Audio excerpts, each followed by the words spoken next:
Hi, welcome back to my channel. In this video, we'll rapidly go through the cholesterol lowering drugs. So first of all, you should know that you have two categories. That is like basically you have first line and second line. So first line and then you have second line. Now in first line further, you have three categories. One is the statins, then we have the bile acid binding resins, then we have the intestinal cholesterol absorption inhibitors, and in second line you have niacin and fibrates. Now before you go through all this, you should know around like what is basically the various types of hyperlipidemia.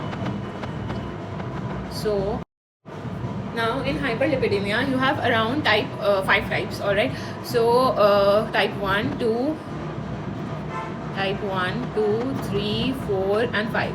So the first one is chylomicron, then type 2 is divided into 2, type 2a and 2b. 2a is because of LDL, then 2b is because of LDL and VLDL, then 3 is IDL intermediate, right, then VLDL, and type 5 is VLDL and chylomicrons. Now a rough idea, in the first two you use statins, and in third and fourth you basically prefer fibrates. Okay, now let's understand the course of statins, so how it's basically working, acting on it. So suppose this is our liver, okay, and you have cholesterol. So basically first you have HMG CoA, then this HMG CoA gets converted into cholesterol through HMG CoA reductase. Now this is blocked by statins. So this is blocked by statins. So what happens is the liver, it increases the LDL receptors. So suppose this is our liver and these receptors are increased. So what happens is from the blood the LDL is absorbed from blood. So then it is metabolized, and so basically there is LDL decrease in the body, from the body. All right, and there is also decrease in HDL, LDL. So there's decrease in LDL, right? Then there's decrease in VLDL, decrease in IDL, and there is also decrease in triglycerides, but there is increase in HDL, that is the good cholesterol, slightly. Okay, and there is one question that there is no effect on lipoprotein A. Okay, now over here these are the most powerful cholesterol lowering drugs. Now here you can remember some names like simvastatin, lovastatin,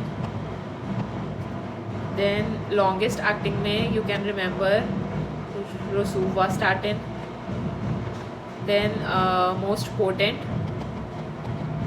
is pitavastatin, followed by rosuvastatin. Least potent fluvastatin,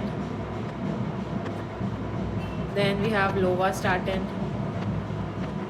Now these are the first line drugs for 2A and 2B hypercholesterolemia.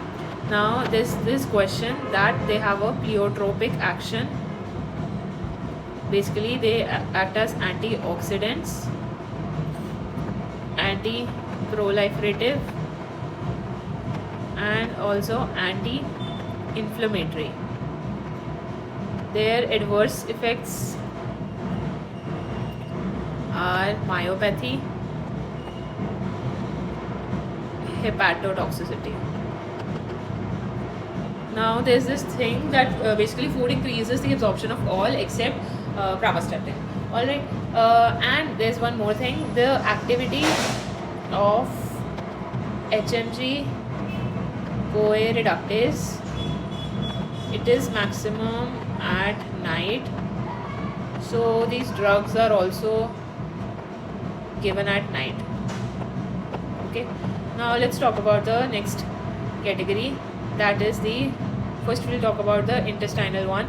So in this you have to remember the drug as ezetimibe. Now basically it also increases the LDL receptors on liver.